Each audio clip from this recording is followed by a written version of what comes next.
Hello and welcome to the Hindu news analysis. देखिए आज date है 7 अगस्त और आज हम देखने वाले हैं 7 अगस्त का द हिंदू। तो देखिए पहली खबर ये आ रही है कि भी आरबीआई ने जो की पॉलिसी है, जो रेपो रेट है उसको अनचेंज रखने का फैसला किया है। ठीक है, जो रेपो रेट है उसमें आरबीआई ने क्या किया अभी, तो उसको भी अनचेंज रखने का फैसला किया है। ठीक है, रेपो रेट को क्यों किया है ऐसा, तो उसके बारे में थोड़ा सा हम डिस्कशन करेंगे। क्योंकि अभी जो इकॉनमी है उसकी हालत काफ़ी सही नहीं चल रही है। तो ऐसी परिस्थिति में आरबीआई का क्या रोल होता है कि वो इकॉनमी को सुधारे, और इकॉनमी को सुधारने के लिए क्या ज़रूरत होती है कि मार्केट में ज़्यादा से ज़्यादा पैसे इन्फ्यूज़ हों। ठीक है, तो उसके लिए जो आरबीआई है वो क्या करती है, रेपो रेट को कम करती है ताकि लोगों के हाथ में ज़्यादा से ज़्यादा पैसे आ सकें। लेकिन यहाँ पर आरबीआई है उसने रेपो रेट कम नहीं किया, उसने सेम रखा है। ऐसा क्यों? क्योंकि जो रेपो रेट कम करने के बाद के कॉन्सिक्वेंसेस होते हैं, जैसे कि पब्लिक है वो ज़्यादा बोरो करने लगती है और उसके हाथ में ज़्यादा पैसे आने लगते हैं। ठीक है, तो उसके बाद इन्फ्लेशन बढ़ने लगता है। लेकिन यहाँ पर इन्फ्लेशन जो है वो पहले से ही बढ़ चुका है काफ़ी, इसलिए बैलेंस करके चलना पड़ता है आरबीआई को इन्फ्लेशन वर्सेस जीडीपी ग्रोथ में। तो यहाँ पर काफ़ी कन्फ्लिक्टिंग सिचुएशन था आरबीआई के पास, इसलिए उसने क्या किया है कि जो रेपो रेट है उसको मेंटेन रखा है, स्टेटस क्वो को मेंटेन रखा है, और अभी जो स्टांस है उसको एकोमोडेटिव रखा है। ठीक है, देखिए दो स्टांस होते हैं, एक होता है एकोमोडेटिव स्टांस और एक होता है न्यूट्रल स्टांस। ठीक है, जब आप एकोमोडेटिव स्टांस रखते हो तब आप ये बताना चाहते हो कि फ्यूचर पॉलिसीज में आप रेपो रेट को घटा सकते हो। ठीक है, और न्यूट्रल स्टांस ऐसा होता है कि आप कुछ भी कर सकते हो, यानी अभी हम न्यूट्रल हैं और आगे आने वाले टाइम में हम घटा बढ़ा सकते हैं। ठीक है, उस हिसाब से स्टांस प्रेडिक्ट करके आगे वाले टर्म में जो अगली बाई मंथली पॉलिसी होगी मॉनेटरी पॉलिसी कमेटी की। ठीक है, देखिए मॉनेटरी पॉलिसी कमेटी के बारे में भी जानना काफ़ी ज़रूरी है, जैसे कि इसमें होते हैं 6 मेंबर। एक मिनट में एक्सप्लेन कर। ठीक है, तो अगर हम बात करें मॉनेटरी पॉलिसी कमेटी की, तो मॉनेटरी पॉलिसी कमेटी में टोटल होते हैं 6 मेंबर। इसमें से 3 होते हैं गवर्नमेंट की तरफ से और जो 3 होते हैं वो होते हैं आरबीआई की तरफ से। ठीक है, तो उसके बाद इन जब वोटिंग होती है तो उस हिसाब से मेजॉरिटी के हिसाब से जो मेजॉरिटी डिसीजन लेती है तब वो फैसला लिया जाता है। ठीक है, तो ये हो गई मॉनेटरी पॉलिसी कमेटी जो 2 महीने में यानी बाई मंथली बैठती है और फिर डिसीजन लिया जाता है कि क्या डिसीजन लेना है, क्या रेपो रेट वगैरह रहेंगे। ठीक है, तो इस तरीके से अभी चल रहा है। और जो आरबीआई है इसका मोटो क्या रहता है कि इकॉनमी में जो इन्फ्लेशन है वो 2 से लेके 6, यानी कि टारगेट तो 4 का होता है लेकिन हमें टॉलरेंस दिया गया है +-2 का। ठीक है, तो ये हमारा एम होता है आरबीआई का कि इस तरीके से इकॉनमी में इन्फ्लेशन डिफ्लेशन को मेंटेन करते हुए चलना है। तो अभी परिस्थिति क्या हो गई थी कि जो इन्फ्लेशन है वो पहले से ही 6% के आसपास चल रहा था। तो अगर यहाँ पर रेपो रेट को कम कर दिया जाता तो सिचुएशन क्या होती कि पब्लिक के हाथ में पैसा और पहुंच जाता, और पैसा पहुंच जाता तो डिमांड बढ़ जाती। ठीक है, डिमांड बढ़ जाती तो इन्फ्लेशन बढ़ जाता, क्योंकि जब डिमांड बढ़ती तभी तो प्राइजेस बढ़ते हैं, और प्राइजेस बढ़ते हैं इसका मतलब इन्फ्लेशन बढ़ जाती। तो ये जो इन्फ्लेशन 6% है ये और भी बढ़ जाता। तो ये सिचुएशन काफ़ी आप कह सकते हो अच्छी नहीं रहती इकॉनमी के लिए, इसलिए अभी स्टेटस को मेंटेन किया गया है। और आने वाले समय में हो सकता है कि अगर इन्फ्लेशन थोड़ा गिरे तो रेपो रेट को कम कर दिया जाएगा, ताकि रेपो रेट कम होगा तो जो एंटरप्रेन्योर्स हैं, जो कंपनी है, जो फैक्ट्री है, मैन्युफैक्चरिंग सेक्टर हैं, वो जब पैसे उठाएंगे और वो प्रोडक्शन बढ़ाएंगे। ठीक है, जब प्रोडक्शन बढ़ेगा तो लोगों को क्या मिलेगा, एम्प्लॉयमेंट मिलेगा, और प्रोडक्शन बढ़ेगा, एम्प्लॉयमेंट मिलेगा तो जीडीपी ग्रोथ होगी। ठीक है, तो इस तरीके से चीज़ें चलती हैं। तो अभी हमने देखा कि आरबीआई का क्या डिसीजन रहा है, और भी काफ़ी डिसीजन लिए गए हैं वो भी देखते हैं। तो देखिए और क्या कहा गया है आरबीआई के द्वारा कि जो बैंक है उसमें अलाउ किया है कि अभी वो जो स्ट्रेस जितने भी लोगों के अभी आप कह सकते हो लोन्स बाकी है उनको वापस से रिस्ट्रक्चर करने की बात की गई है, और इसके लिए एक कमेटी बिठाई जाएगी केवी कामत साहब की। ठीक है, तो केवी कामत बिठाई जाएगी कमेटी जो देखेंगे जो स्ट्रेस्ड एसेट्स हैं अभी जिनके ऊपर लोन्स बाकी हैं, फिर उनको किस तरीके से भी रिस्ट्रक्चर करना है, और relief to the individual borrowers को भी रिलीफ देने की बात की गई है। No extension announce on the loan moratorium beyond 31 August. ठीक है, 31 अगस्त के बाद कोई भी मॉरेटोरियम नहीं रह जाएगा। और देखिए जो बोरोइंग लिमिट है अगेंस्ट द गोल्ड रिलैक्स। ठीक है, तो गोल्ड के अगेंस्ट में जो बोरोइंग लिमिट है उसको भी रिलैक्स किया गया है, और जो tenure can be extended up to 2 year for personal loan, तो जो पर्सनल लोन की टेन्योर है उसको भी 2 साल तक बढ़ाया जा सकता है। और देखिए नेशनल हाउसिंग बैंकिंग और नेशनल ये अपना नबार्ड यानी national agriculture board for rural development, ठीक है, ये जो है इनको भी 10,000 करोड़ दिया गया है ताकि ये उस पर्टिकुलर सेक्टर में काम कर सके और वहाँ पर जो रिक्वायरमेंट है उसको फुलफिल कर सके।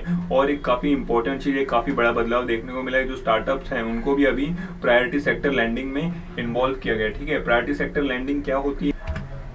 तो देखिए बैंकिंग, अगर आप बैंकिंग सिस्टम देखेंगे तो वहाँ पर जो बैंक होते हैं उनको भी रेगुलेशन के हिसाब से, जो आरबीआई का रेगुलेशन है उसके हिसाब से चलना पड़ता है। तो आरबीआई ने कहा है कि अगर आप लोन दे रहे हो तो आपको 40% मेंटेन करना पड़ेगा प्रायोरिटी सेक्टर लैंडिंग। ठीक है, इसमें जैसे कि एग्रीकल्चर वाले पोर्शन हो गए, एमएसएमई हो गया, इन सबको आपको लोन देना ही है, वरना जो बैंकिंग होते हैं वो सिर्फ बड़े कॉर्पोरेट्स को ही लोन देते हैं। और ये सब जो एसेंशियल आप कह सकते हो सेक्टर्स हैं हमारी इकोनॉमी के, जिससे कि हमारी इकोनॉमी वास्तव में ग्रो करेगी और जो down trodden portion of the society है वो भी ग्रो कर सकेगी, उनको भी डेवलप होने का मौका मिलेगा। ठीक है, तो अभी जो स्टार्टअप्स हैं उनको भी इसमें इन्वॉल्व किया गया है। ठीक है, अभी स्टार्टअप्स को हमें आप कह सकते हो कि प्रायोरिटी सेक्टर लैंडिंग में इनकॉर्पोरेट किया गया है आरबीआई द्वारा। ठीक है, तो ये एक बड़ा मेजर चेंज देखने को मिला है।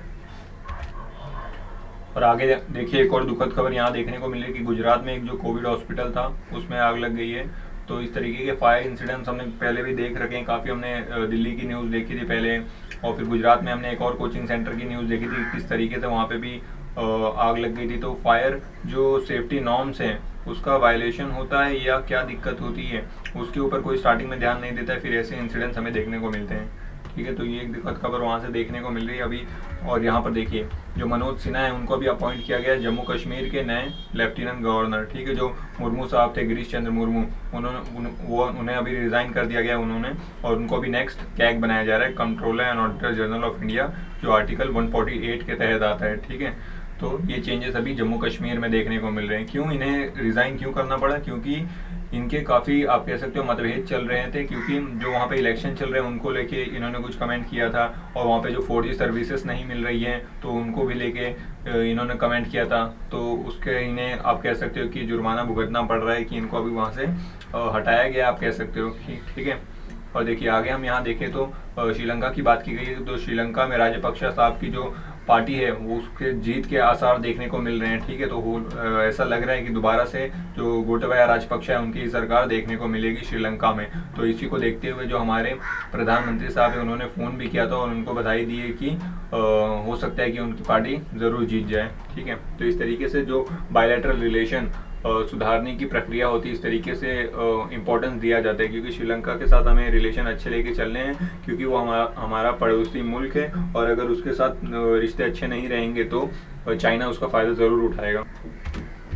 और यहाँ पर ये न्यूज़ देखिए कि महाराष्ट्र ने भी गूगल के साथ टाई किया है ताकि वहाँ पर जो टेक्नोलॉजी ड्रिवन एजुकेशन है उसको प्रोवाइड किया जा सके। ठीक है, तो in first Maharashtra ties up with Google to facilitate remote learning. ठीक है, तो जाके जिनके पास सुविधा नहीं है आज की डेट में एजुकेशन लेने की, तो गूगल की सहायता से उनको डिजिटली जो भी हेल्प की जा सकती है उसके लिए ये इनिशिएटिव लिया गया है। Students to get free access to tech giant digital education tool. ठीक है, तो फ्री में ये एजुकेशन देने की बात की जा रही है। तो महाराष्ट्र सरकार ने इसके ऊपर काम किया है।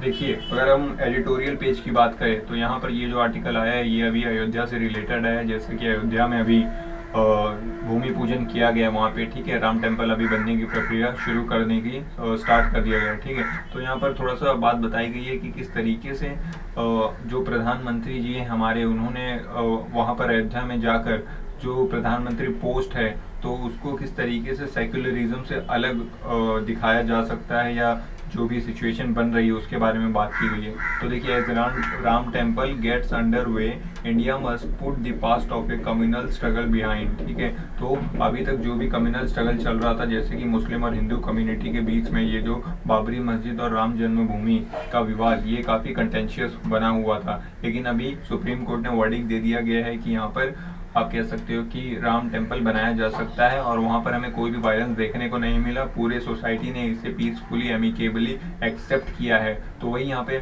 ऑथर भी कह रहे हैं कि सारी चीज़ें अभी बढ़िया चल रही हैं, और जो पास्ट में स्ट्रगल हुआ तो उसको भूल कर यहाँ से एक आप पीसफुल जर्नी शुरू कर सकते हो यहाँ से। ठीक है, तो ये सारी बातें बताई गई हैं, और इसमें बेसिकली थोड़ा जिक्र किया गया है पास्ट का भी कि किस तरीके से 92 में जो बाबरी मस्जिद है फिर वहाँ पे कर सेवकों द्वारा थोड़ा सा डिमोलिशन देखने को मिला।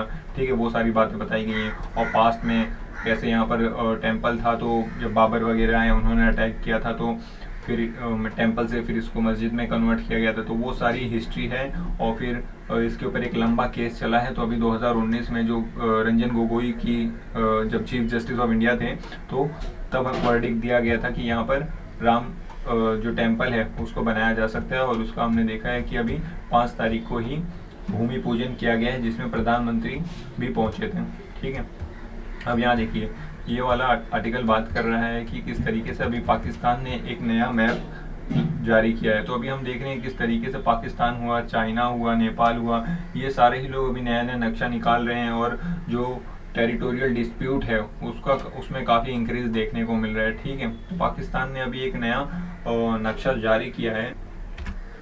देखिए, अगर हम कश्मीर के मैप की बात करें, ठीक है, जो इंडियन मैप है, तो देखिए ये पूरा कश्मीर है। ठीक है, और अभी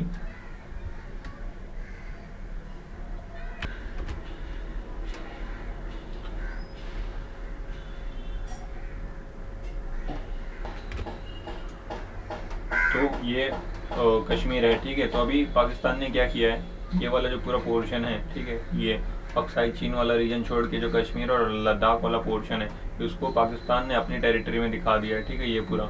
तो अगर हम मैप को देखें तो ये क्या है, पीओके है, जो डिस्प्यूटेड आप कह सकते हैं कि इसको पाकिस्तान ने ऑक्यूपाई कर रखा है। ठीक है, ये गिलगिट बल्तिस्तान भी कहलाता है ये वाला रीजन। और ये जो अक्साई चीन वाला रीजन है, इस पे चाइना का कंट्रोल है। और ये वाला जो शाओसगम वैली है, इसको पाकिस्तान ने चाइना को गिफ्ट कर दिया था। ठीक है, और फिर यहाँ पर एक बनती है सैचिन ग्लेशियर। ठीक है, सैचिन ग्लेशियर यहाँ पे बनता है, जो काफ़ी ही इम्पोर्टेंट लोकेशन है। अगर आप देखें पीओके, और आप कह सकते हो कि ये अक्साई चीन वाले रीजन में जाने के लिए अगर ये वाला रीजन काफ़ी इम्पोर्टेंट है। ठीक है, तो अभी वो क्या कह रहा है पाकिस्तान की, ये जो सियाचिन वैली है और ये वाला जो पूरा पोर्शन है, ये पूरा का पूरा ही वो अपनी टेरिटरी में दिखा रहा है उसके नए नक्शे के अनुसार। ठीक है, तो अगर सैचिन की बात की जाए, ठीक है, तो सैचिन को लिए काफ़ी एक आप कह सकते हो कि 1984 में ऑपरेशन भी चलाया गया था, ऑपरेशन मेघदूत, जिसके तहत हमने सैचिन पे विजय पाई थी। ठीक है,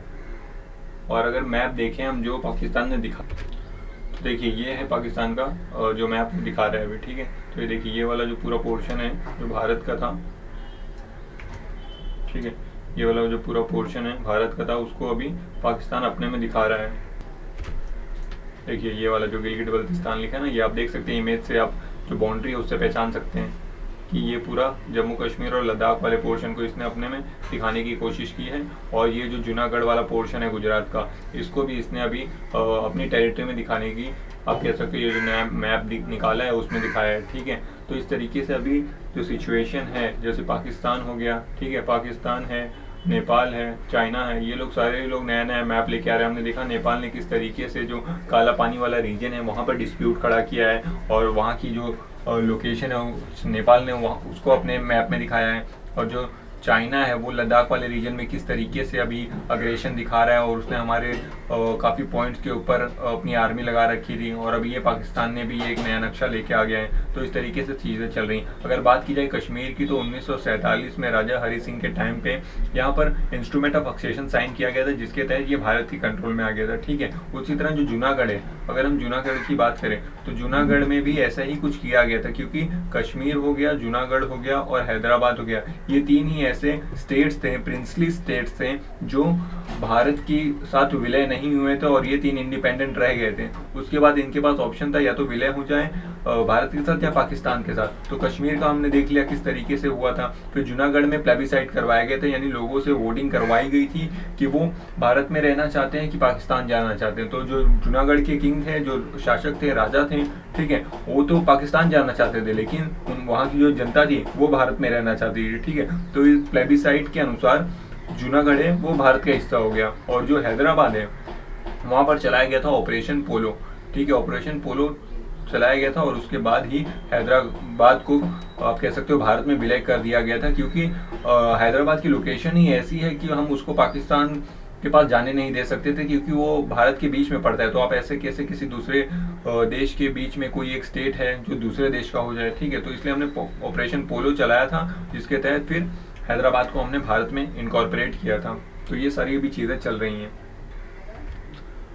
तो जब पाकिस्तान ने ये नक्शा जारी किया उसके बाद भारत ने इसको एक पॉलिटिकल अब्सर्डिटी बताया है, ठीक है, कि ये आप पॉलिटिकल अब्सर्डिटी कर रहे हो, कि काफ़ी गलत हरकत है ये पाकिस्तान की। और पाकिस्तान जो है क्रॉस बॉर्डर टेररिज्म को भी काफ़ी सपोर्ट करता है, वो टेररिज्म को बढ़ावा देता है उसको। अगर ऐसी हरकतें करती रही तो और भी सिचुएशन यहाँ पर बिगड़ती चली जाएंगी, ठीक है।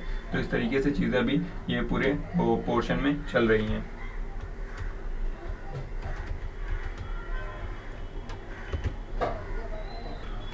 अब देखिए ये वाला जो आर्टिकल है, ये वाला आर्टिकल बात कर रहा है कि जो academic research is necessary but not sufficient, ठीक है, कि एकेडमिक्स में जो रिसर्च होता है वो नेसेसरी तो है लेकिन सफिशिएंट नहीं है। क्यों? क्योंकि वो इंडस्ट्रियल लेवल पे जो मार्केट रिक्वायरमेंट है उसके अनुसार नहीं होता है, उस लेवल का नहीं होता है, इसलिए आपको पोस्ट एकेडमिक रिसर्च भी करना बहुत ही ज़रूरी है।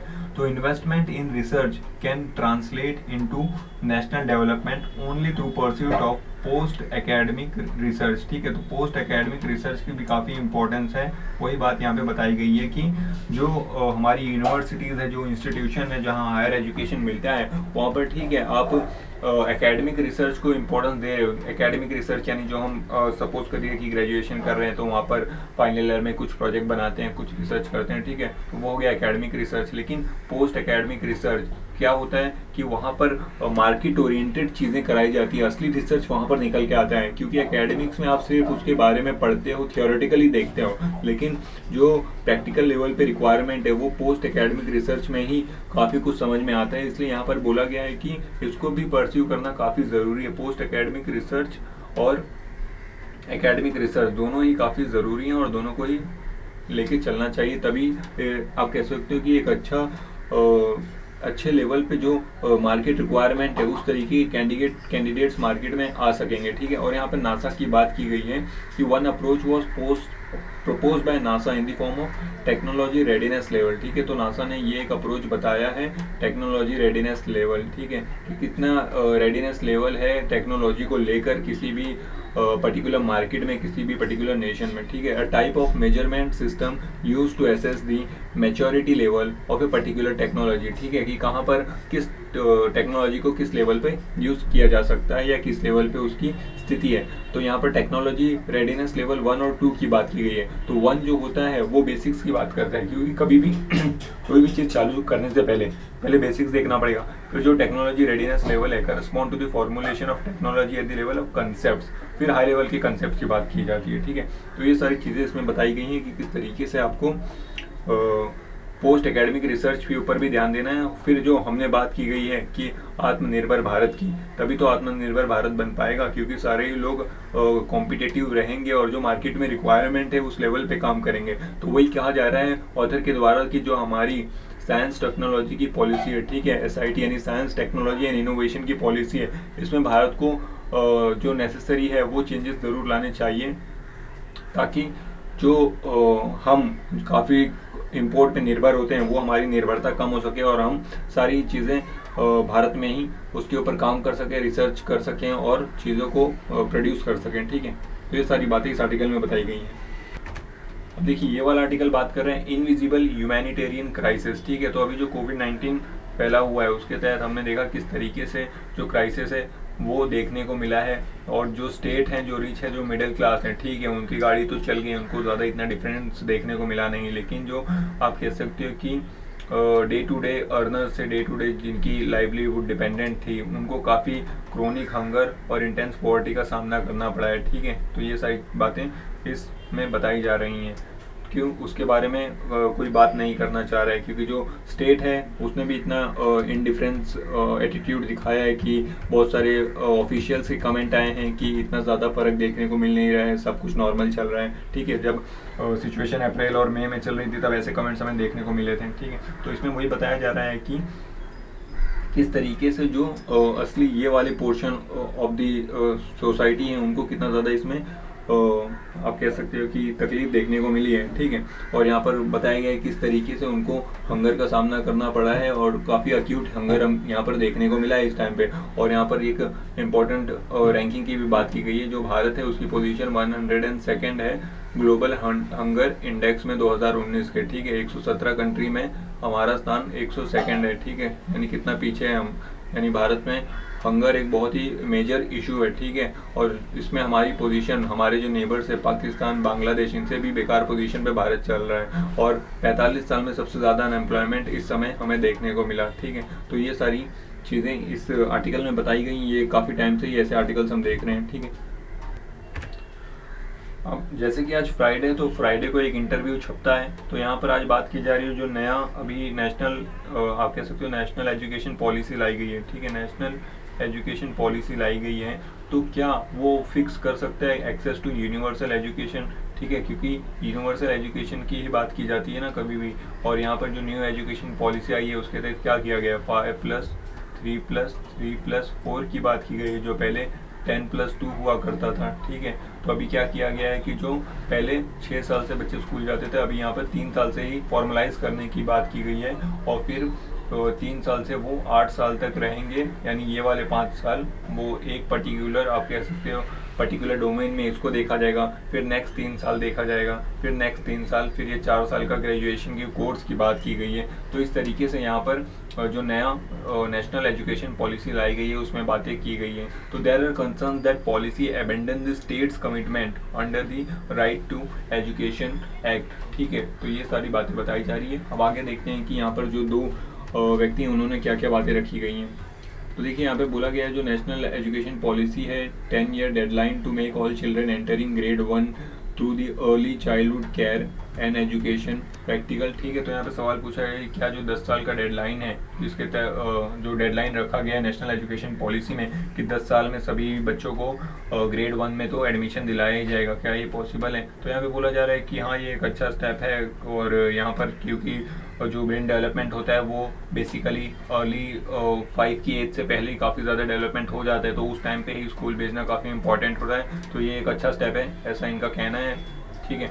और आगे देखिए और भी बात करें हम आगे, तो बोला गया है with the national education policy silent on the last year draft proposal to expand right to education scope to cover children from 3 to 18 can universal education be attain, ठीक है। तो वापस से वही बात बोली जा रही है कि क्या इन सारी चीज़ों से यूनिवर्सल एजुकेशन अटेन हो पाएगी, क्या सारे लोग एजुकेशन के जो इंस्टीट्यूशन है उसमें आ पाएंगे। क्योंकि यहाँ पर जो 5+3+3+4 का फॉर्मेट है उसमें एक नया विंडो, एग्जिट विंडो खुल जाता है कि पहले 5 साल, ठीक है, 5 साल एजुकेशन ले लो, उसके बाद एक एग्जिट विंडो आ गया कि वहाँ से फिर ड्रॉप आउट देखने को मिल सकता है। तो ये सारे कुछ लूपहोल्स भी यहाँ पर बताए गए हैं। तो पॉलिसी से education is a public service but also advocate philanthropic private participation, ठीक है। तो जो प्राइवेट पार्टिसिपेशन है उसको भी एनकरेज करती है पॉलिसी। ऐसा नहीं है कि सिर्फ पब्लिक यानी गवर्नमेंट के ऊपर ही सारी चीज़ें हैं, क्योंकि प्राइवेट पार्टिसिपेशन भी काफ़ी मस्ट है। जब पीपीपी में यानी पब्लिक प्राइवेट पार्टनरशिप में काम होगा तो वो ज़्यादा बेहतर काम देखने को मिलता है, ठीक है। आज की डेट में अगर बात करें तो 50% से ज़्यादा जो एजुकेशन इंस्टीट्यूशन है वो प्राइवेट है, और 70% से ज़्यादा एनरोलमेंट जो हायर एजुकेशन है उसमें 70% से ज़्यादा प्राइवेट लोग ही हैं, ठीक है। तो ये सारी बातें बताई गई हैं। What about the concern on the proposal to create school complexes, ठीक है। जो कोठारी कमीशन 1964 के आसपास बैठा था, ठीक है। अगर एजुकेशन की हम बात करें तो 2-3 कमीशन काफ़ी इंपॉर्टेंट है। जैसे कि देखिए कोठारी कमीशन जो 1960-64 के आसपास बैठा था उसने कुछ रिकमेंडेशन दिए थे। फिर हमने 2019 में कस्तूरी रंजन कमेटी देखी थी, ठीक है। तो ये सारी कुछ कमेटियाँ हैं जो कमीशन बैठी थी, उनका काफ़ी इंपॉर्टेंट योगदान रहा है। तो इन्होंने कोठारी कमीशन ने स्कूल कॉम्प्लेक्स बनाने की बात की गई थी। तो यहाँ पर भी वही कहा गया है कि किस तरीके से स्कूल कॉम्प्लेक्स की भी नेसेसिटी होती है, वहाँ पर जो भी रिक्वायर्ड एटमॉस्फेयर है वो होना चाहिए, ठीक है। और ये देखिए आगे 5+3+3+4 की बात की गई जो हमने ऊपर डिस्कस किया, ठीक है। तो ये सारी चीज़ें बोली गई हैं। और लैंग्वेज की भी बात की गई है। हाँ, बेसिकली सबसे जो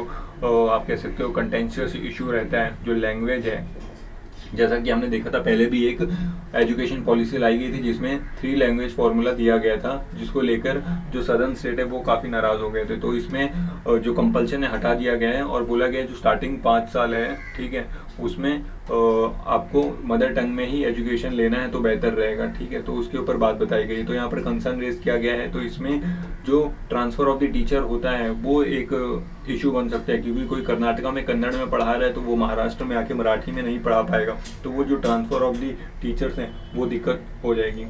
तो ये कुछ इश्यूज बताए गए हैं। और जो फैक्ट हैं कि पॉलिसी में क्या दिया गया है वो बातें बताई गई हैं। अब देखिए आगे बोला गया है जो वोकेशनल एजुकेशन है उसके बारे में बात की गई है। तो ये वाली जो नेशनल एजुकेशन पॉलिसी है इसमें वोकेशनल एजुकेशन की भी बात की गई है। वोकेशनल यानी कि स्किल वाली एजुकेशन, यानी कुछ ऐसी स्किल जो मार्केट में काम आ सके, ठीक है, तो उसकी भी इसमें बात की गई है। अब आगे जो इकोनॉमिकली, सोशली और इकोनॉमिकली डिसएडवांटेज ग्रुप हैं, ठीक है, उनको भी यहाँ पर हेल्प करने की बात की गई है, ठीक है। Does the national education board, national education policy broad categorisation of socio economic disadvantage group hamper the equity, ठीक है। यहाँ पर वो बोला गया है कि जो एक ब्रॉड कैटेगराइजेशन किया गया, कहीं वो हैम्पर तो नहीं कर रहा है इक्विटी, यानी जो दलित है, माइनॉरिटीज़ है, SC ST है, उनको भी तो बराबर अपॉर्चुनिटीज़ मिलेंगी ना, ठीक है। तो ये सारी बातें नेशनल एजुकेशन पॉलिसी के बारे में बताई गई हैं। और आज का अगर हम कार्टून देखें तो देखिए आज हमारी ये इकॉनमी के बारे में है कि किस तरीके से इकॉनमी अभी काफ़ी खस्ता चल रही है, ठीक है। वो तो बेसिकली ग्लोबली इकॉनमी सबकी ख़राब चल रही है, तो इसमें कोई भारत एक्सेप्शन नहीं है, ठीक है। और देखिए ये साइड में जो आर्टिकल आया है स्टेइंग इनटू ट्रबल्ड वाटर, ये बेसिकली बात की जा रही है जो इंडिया और पाकिस्तान के बीच में वाटर बाउंड्री है, ठीक है।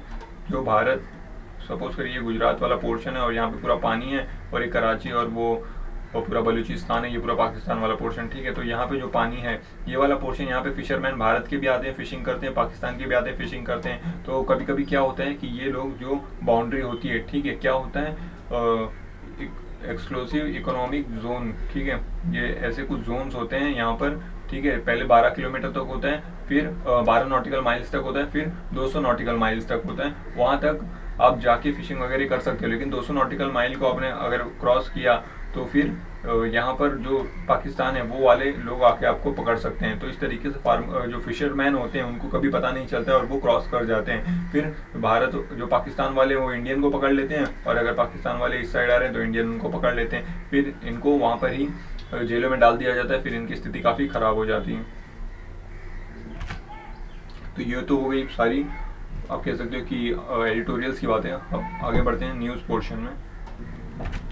यहाँ देखिए अभी चाइना ने UNSC में, ठीक है, UNSC में चाइना ने अभी कश्मीर इशू रेज किया था, ठीक है। तो भारत ने उसको कहा है कि बार बार आप भारत के इंटरनल मैटर को UNSC में रेज ना करें, ठीक है, क्योंकि ये भारत का इंटरनल मैटर है। हमने हर बार वही रीइटरेट किया है, बार बार वही बताया है। तो UNSC की बैठक हुई थी, उसमें कभी भी मौका मिलता है तो चाइना और पाकिस्तान ये हरकतें करते ही हैं, वहाँ पर कश्मीर का इशू लेके आते हैं।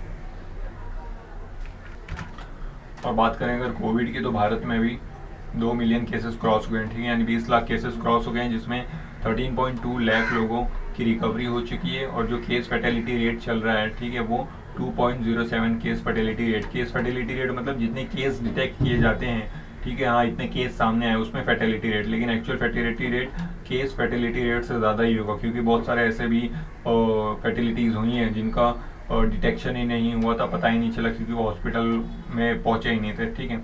तो केस फैटेलिटी रेट कितना चल रहा है, 2% के आसपास। तो ये अभी परिस्थिति चल रही है। और देखिए अभी किसान रेल चलाने की बात की जा रही है, जैसा कि बजट में बोला गया था कि किसान रेल चलाया जाएगा, कि हम जो फ्रूट्स हैं, वेजिटेबल्स हैं, वो उनको लाने ले जाने के लिए महाराष्ट्र और बिहार से, ठीक है, देवलाली इन महाराष्ट्र एंड दानापुर इन बिहार, ठीक है। तो यहाँ से हम ट्रांसपोर्ट के लिए किसान रेल चलाएंगे, जिसमें स्पेसिफिकली फ्रूट्स और वेजिटेबल जो पेरिशेबल आइटम्स हैं उनको ट्रांसपोर्ट करेंगे। इस ट्रेन की खासियत ये रहेगी कि इसमें कोल्ड सप्लाई चेन रहेगा, कोल्ड स्टोरेज रहेगा, जिससे चीज़ें ख़राब नहीं होंगी, ठीक है। तो ये जो बजट में बोला गया था वो इम्प्लीमेंट किया जा रहे हैं अभी।